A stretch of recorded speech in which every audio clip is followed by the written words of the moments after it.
Amisha Jain, welcome to the store. Thank you so much for joining us today.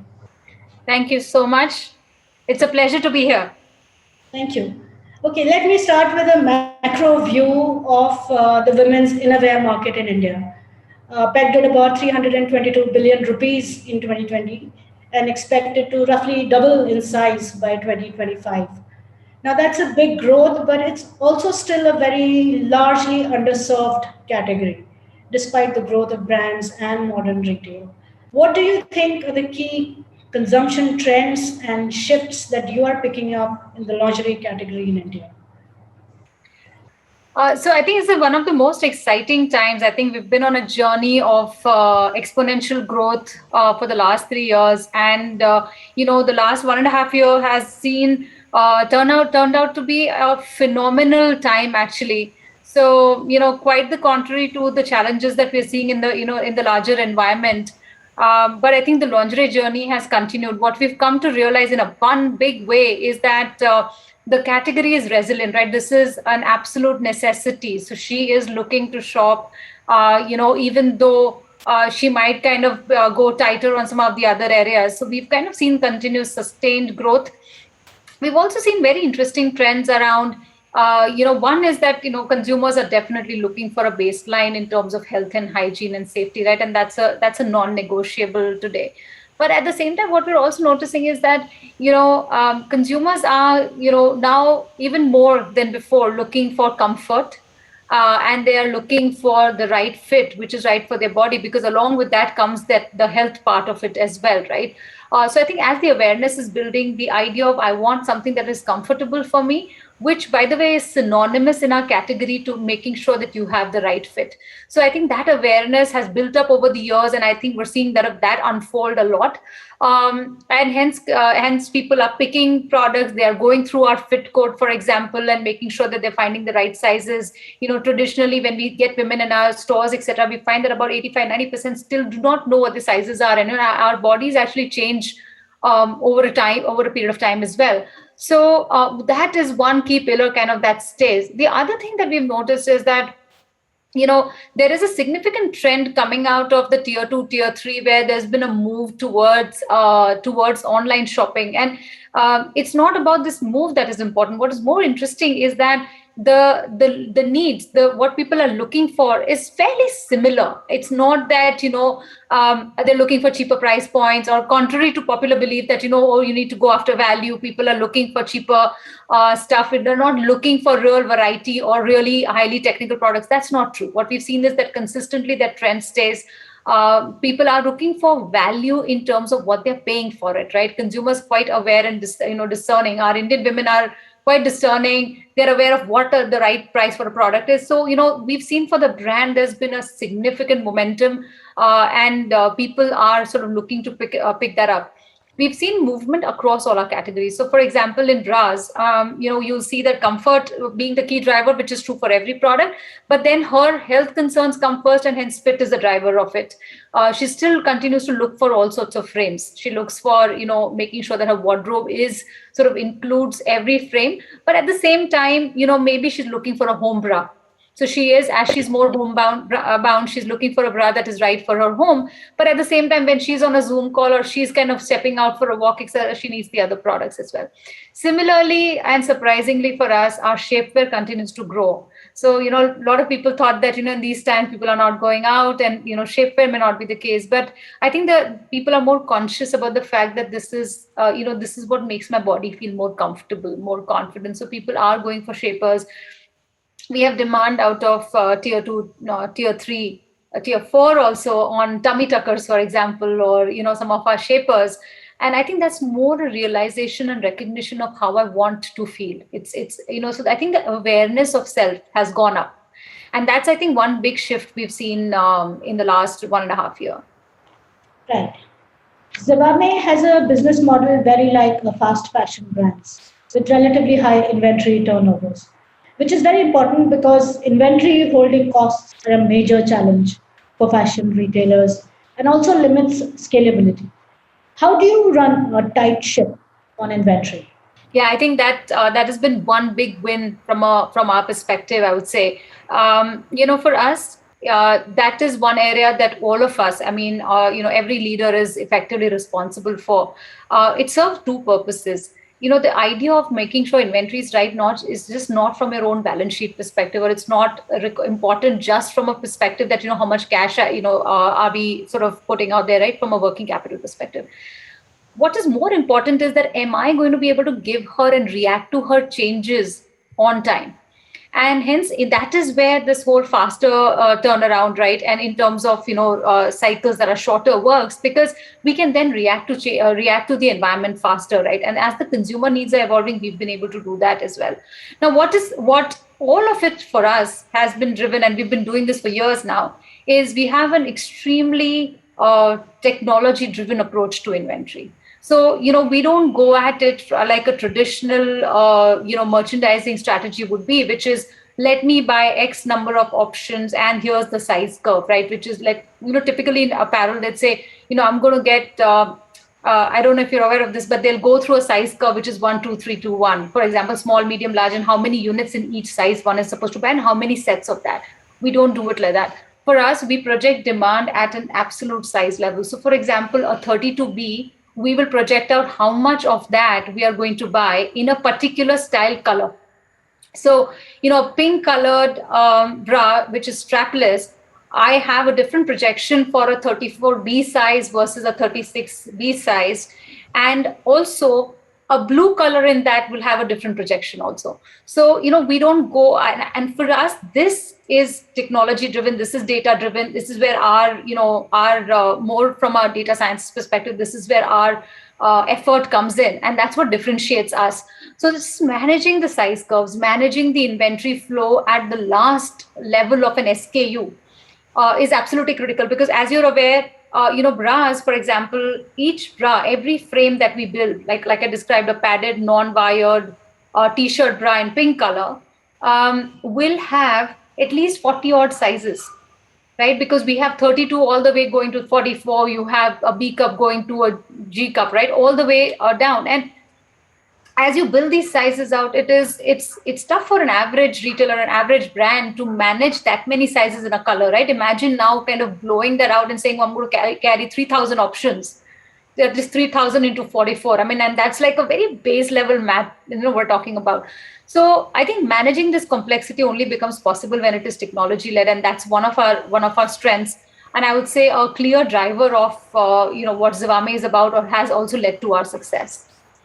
Zivame is an omni-channel retailer, although you started as a digital-first brand. As an omni-channel retailer, what key differences in purchasing behavior are you picking up in offline versus online formats? See, there are nuances. There is definite nuances, because I think the fundamental one comes from that I can go and browse the site a couple of times a month and shop a couple of times a month, right? Versus if I'm going out to retail, I will probably go while I can browse the site maybe 4 times a month and buy 4 times a month, I'm going to go to retail maybe twice a month, right? So in turn, what that leads to is that your ticket sizes are definitely different, right? Once she comes to the store, she has a time with the fit consultant, she's spending time with them, and she is being able to sort of shop through. So she's not just shopping what is available in the store, but being an omni-channel play, for us, we have an extended aisle, right? I mean, 20% of our offline sales come through the platform. So women shop through the online platform in the store. So they're not just shopping what is in the store, they're also shopping what is on the platform, right? And which gets delivered to them. And so definitely ticket sizes are different. What we also see is that, a lot of need and occasion-based shopping happens in a store. For example, we see a mother and daughter coming out and shopping more from a bridal perspective. And that's a massive event for them, right? And we make sure that it is a celebratory time for them as well.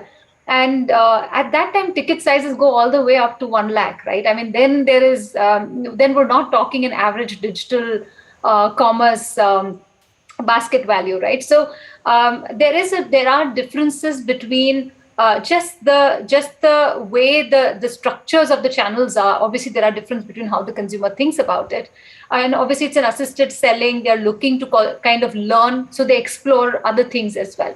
Similar things happen on our platform as well, although the number of times she'll shop obviously is very different. The other nuance between our offline and online, more than I would say the ticket size, or the, just the ranges, etc., is you will find that online offline as a cluster looks different by regions. So it's not that I don't cut it as online versus offline, because see, the reality is we are seamless between online and offline. I mean, you won't find any difference in our pricing in the offline channel or versus the online. You won't find a different offering. We might have a limited presence of inventory in the store, but then we make sure that we have all the relevant stuff that the consumer is looking for, right? And so what we find though is that the consumer shopping behavior is different by the region they live in. And I think the simpler examples are, it's quite it's a little cooler, little pleasant, more in Bangalore, for example, right now. But when you go to Delhi or when you go to Gujarat, you find it's hot. And so the shopping behavior obviously is different, because this the climate, the conditions, the weather, all of that is different. So I'd say less of nuances between online offline there than more sort of at a larger consumer segment region level. Among the most recent developments at Zivame is the launch of your campaign, hashtag Dekho Maine Kya Kiya, or hashtag DMKK. Very inclusive, very real, not celebrity led. I kind of call it authentic marketing. There's a lot of content and storytelling narratives around brand marketing these days. Can you take us a little bit inside the DMKK campaign, how it was formed, the story, and also what it means for the future of brand marketing game plans? Right. I'm glad you brought that up. It's a campaign that is close to our heart. I think Dekho Maine Kya Kiya, it goes to that fundamental, I would say, the narrative around a woman, and it's been a core insight of ours, which is that she is looking to explore. An Indian woman today is wanting to kind of push her own boundaries, right? And we're not saying that each and every woman is looking to maybe skydive, or is looking to go off on beaches and have a great time. That's not what we're talking about. For a woman, even just moving from a sari through a kurta is a movement, right? And in our society, those are the changes we're seeing. We're seeing every single woman pushing that boundary. And for us, Dekho Maine Kya Kiya kind of brings that story to life, where each of us is kind of, while we are hesitant, a lot of times we hold back and say that, is this going to work for me? I want to explore a black dress, but I'm not sure if it's going to look good on my body. I'm not sure the bulges are going to show. So there's always this thing that holds her back, right? She wants to explore, but she doesn't. And with this story, with this narrative, what we're after is sort of this whole realization that it's about her freedom, it's about that confidence that the right intimate wear brings to her. Right. So as you see the campaign, you will realize that lingerie is no longer an imposition. It's not seen as an imposition anymore. It is about giving her that confidence, her body flair, right? And in Dekho Maine Kya Kiya, you'll realize that there are women of different ages, different geographies, different body types. And and you see these sweet moments of freedom, liberation, joy, where there's a mother jumping on a bouncy castle with her kids, or whether there is a lady trying to explore and find something for the first time, and her daughter tells her and gives her that confidence that this is awesome. Or you find a woman who loves dancing maybe, but for the first time has discovered it while she sees a cheerleading squad out there. So there are these nuances that we've kind of brought to life, which is all about that that one little moment of Dekho Maine Kya Kiya. And this is not showing it to the world. This is showing it to herself. She's showing it to her close, near and dear ones, that, just sharing it in a little quiet way, that look what I did, and it brings out the real woman. I'm so glad you kind of called it authentic and, just the real woman story, because that's what it is about. And that is what Zivame is about. I mean, if you look at our platform, right, the idea is we are an inclusive platform. We want her to come to the platform and not feel judged about anything. She should feel open, and she should feel comfortable to explore whatever she wants to, right? So the story, the narrative here also brings to life that every woman, whatever she wants to do, whatever she wishes to do, Zivame is fit for her. Zivame is right for her, and there's Zivame around her.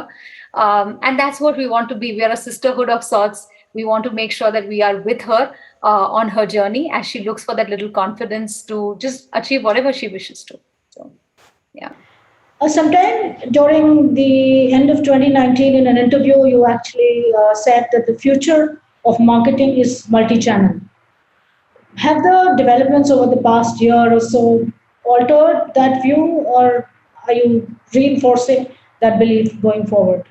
Yeah, absolutely. I think, marketing, storytelling, conversations are, I would say, multi-channel, omni-channel, whatever you may want to call it, right? While one talks about sales through a multi-channel view nowadays, we forget that conversations are absolutely multi-channel. And, you would have notice that we are apps talking to her through her platform of choice, right? Whether you talk about the new age conversations through content building, whether it is influencers or it's actually real women, right? So we also talk through real women. We do a lot of content creation and work around marketing, which is through just very, very authentic channels also, whether it is in small communities, whether it is talking through women who are very localized influencers. So we're not talking about platform influencers, we're talking about community influencers, right? And so that's absolutely true. And I feel in the last 1.5 year, that has only gotten amplified further. To give you a small example, all of a sudden WhatsApp-based selling is a big thing, right? But at the same time, there are apps that have come out which are doing community or society-based selling per se, right? And you see a lot of that happening. We see some of those trends as well. So I think conversations have moved away from just the sheer mainstream, although I'd say mainstream is absolutely important as well. But now mainstream is no longer your TVC, etc. Right? Digital is one of the most integral pieces of everything we do, and we continue to do that. But we pretty much are 360 in terms of how we want to communicate to the consumer. And at the end of the day, I'd say only two things, right? Whether it is sales or marketing, we take the lead from the consumer. We let her guide us. We let her tell us where she wants us to be. See, if I want to sell online, but she wants to shop offline, it's not going to help, right? And hence we have to be where she wants to be. Similarly, if I talk to her through one channel, which is not her channel of choice, that doesn't help either. So absolutely, I mean, we're everywhere, wherever our consumer wants us to be. I see a significant movement in terms of content and digital in the last 1.5 years. It's getting more and more pronounced now, but definitely new age things are also coming up, and we are front and center there as well. Zivame as a brand has four core values driving everything it does: innovation, customer obsession, vision, and then impact. Talking about impact, Gen Zs are making a lot of difference to how fashion brands today market themselves, how they manufacture, how they source. And they're also influencing what looks like the future of fashion. How do you think this is going to play out? And what is it that Zivame is doing to pivot to these higher expectations from future customers on being responsible, sustainable? Yeah. So it's a very interesting topic for us, because it's not just about, a lot of people talk about brand supply chains, and that's where sustainability comes in. And I think it needs to come in more 360, right? So as all of us think of sustainability at our homes, right, we are now talking about separation of our waste, for example, right? So just segregation of it. And it's a simple thing that all of us can do. The same thing applies to whatever we do at Zivame, right? So to give you an example, anything that one does at corporate, right, using plastic bottles to moving to jars to moving to our own bottles, right, for water. So I think the movement starts there, right? And I think it's Gen Z, millennials are part of our organization also. So I think we kind of hold ourselves to our own standards as well. So there's a lot of effort around how do we ensure that our environment is more sustainable. You reduce your footprint, etc. Right, just the carbon footprint piece of it. So a lot of work we also do is, and anyways, in the COVID era, we don't do not too much of flying around, anyways. But I think there's one part of it which is more the corporate side of responsibility. Now let's tackle the bigger piece, right, which is the supply chain. And there, I think the devil is in the detail. And there's a lot to be done. I think we're scratching the surface there, and it comes with its pros and cons. To give you an example, we put in an effort to say that how do we go about changing our packaging, for example. Now, a simple thing of moving a padded bra and moving it out without using butter paper or without using plastic. How do you get that? Now, we do that in bulk for us, but when we ship it to the consumer to make sure the product doesn't crush, because that's the most critical integral part of the bra. That's been a lot of work, and it's been work and research to figure out how do we go about it. While we've reduced our footprint there as well, but I think there's a long way to go. And as consumers pour in their questions and conversations, and I do keep getting a lot of these messages, it only pushes us. But I'll just leave you with one thought that, we're very, very aware of the impact side of over there. And I'd say that, the journey's just begun over there. I mean, we have a lot of ground to cover. So I'm hoping that next year, this time, I'll tell you something else. Customer behavior changed dramatically over the past year, right? Across categories, across consumption sectors. And many analysts are saying some of those changes may not reverse back to pre pandemic patterns. Uh, what do you think are the changes that are most likely to stick going forward? Look, I think there's definitely an adoption of digital that is quite significant, and we are seeing tremendous growth, right? And we are seeing a lot of first-time consumers coming in. We're seeing a lot of adoption from tier 2, 3, and beyond. So I think those are going to stick. But at the same time, while I say that, I think offline is going to be equally important as well. I don't think that channel disappears, right? I don't think that anything. We are aggressively growing our retail. So I do believe that human touch, the experience part of it, consumers are actually craving for it, and I think they will come back. Women are going to come back to the stores, and we see them come back post every lockdown. Our retail returns the way it used to be every single time, people are allowed to come to the stores.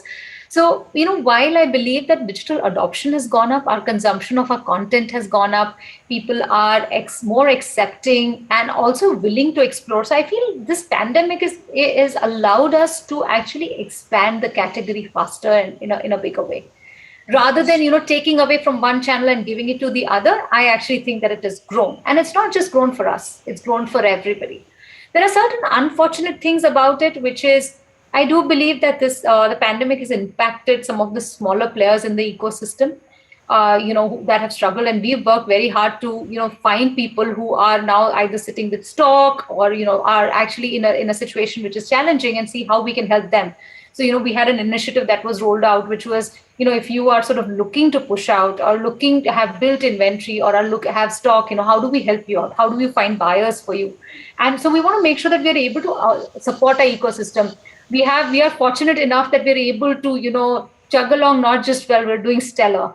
So with that, I think comes responsibility also. So we're continuously looking to kind of build out, work with our manufacturers, work with the larger ecosystems to see how we can, create an environment which is more sustainable. But the simple point being, I think this category was on that inflection point. I would say, we were kind of seeing the organized trend going up, and I think pandemic has only accelerated that. Women are seeking brands because buying online also comes with this certain concern that what am I going to get at the end of the day. So I think the need to trust a brand, I want to find something which I can trust, and I know that I'm able to return, that convenience. I think all of that. The online movement is more sort of more branded in nature, and but I think I don't see a shift in channels coming up per se. I don't see. I in fact expect that brands that do a great job of giving consumers a great experience online or offline, they'll see more and more consumers coming to them, and that's how we see, how we're performing today as well. You spoke about technology making such a difference to markets and how brands operate. And of course, the digital evolution has opened up opportunities, opened up markets, opened up understanding of customers to an extent we hadn't seen earlier. But also, on the other side, Is it making retail a very complex, much more complex business to operate in? There's multiple channels, thousands of data points, integrating all of that into a single view. Is it going to be a much more difficult process altogether? And how would you define the new thumb rules of profitability in a category such as yours? I said made it more exciting, I would say, than complex. And actually, I feel it's gotten simpler. And I'll tell you why I say that. A lot of times, and I've kind of done this now for various different organizations in my, previous life as a consultant also, and seen various different forms of merchandising happening and channel strategy, all of that. When I think about it, the data part of the benefit that we have, right? We have an advantage. We understand a consumer a lot better. The feedback loop that used to come to us earlier in the pre-digital world, it used to take us easily 6 to 9 months to really even understand that the product that I put into the market, has it worked or not, right? And see, at the end of the day, the consumer is smart, right? I mean, they know what they want. They will not buy a product that doesn't work for them. So I think the faster we learn, the faster we understand the consumer and whether our product works for them or not, the better it is for us, right? So I feel what has happened is, because of having this fast feedback loop, we're able to kind of assess whether certain things are going to do well or not, certain initiatives are going to do well or not, right? So that fast feedback loop, which I think is a JIT for everything, whether you talk about a just-in-time content, just-in-time inventory, and it's basically a fast feedback loop, right? So I think life has gotten a lot better, and the important part of it is how are you adapting to it, right? How are you changing your organization for it? Are you ready for it? And so it has pushed all of us out of our comfort zone to say that, okay, go, we need to build data sciences, or you need to build more machine learning based, sort of org units, right? In terms of, when I say, it's no longer that I have a data scientist. It's, you have to have teams. And again, this is true for both online and offline retailers, right? So I think it's definitely pushed us out of our comfort zone. But if we embrace it, if we adapt to it in the right way, I think the quality of our output to consumers will be better. And I feel profitability will be better as well. So, in the COVID era, Zivame has done extremely well, not just on the top line, but also on the bottom line, right? And and a lot of that has to do with our data-led approach, and data-led approach everywhere. Like, we think of demand signals and we make sure that our supply chain adapts to it. And hence we were able to kind of, also adapt to the changing asks of the consumer. As she was more homebound, she needed different set of products, and we were able to do that. So I think things are moving for the better. I think we should all just kind of be ready to accept that change. Right. And finally, for Zivame, what is the growth vaccine for 2022? Where is your next expansion, the next level coming from? Is it in omni-channel plays? Is it in your markets, product innovation, or combination of all of these I and think you more? kind of said it all.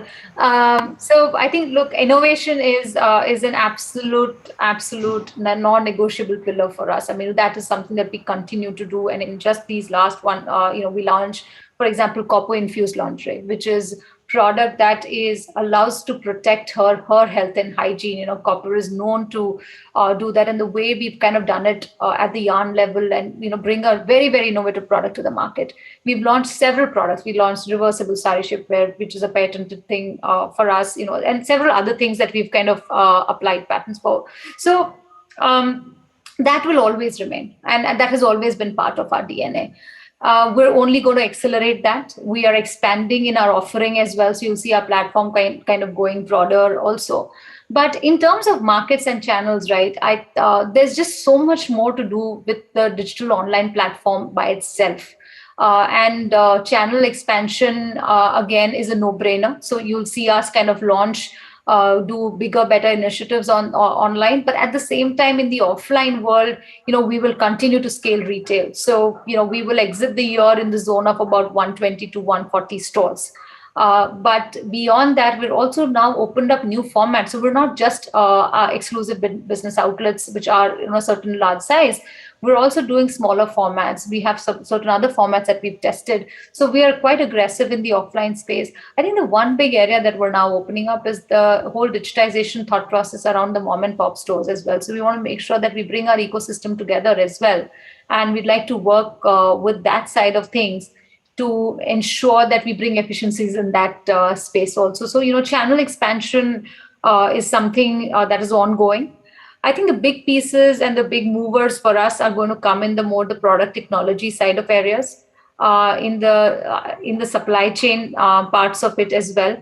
Because as we are now looking at scale, by the end of the year, we'll be a differentiated number one in the country, and by a significant gap. And when you do that, now the question for us is, how do we ensure that we are tackling every market? So, which are the right brands to put in, which are the right products to put in. So there's just a lot of work ahead of us. It's an exciting time. And you asked me growth vaccine, and I think that's such a phenomenal term. I think it is all of that, and more. So absolutely exciting times. Amisha, thank you so much for all of those insights. Wonderful discussion. Thank you so much for being on the store today. Thank you Thank you. so much. Thank you so much for having me. It was lovely talking to you.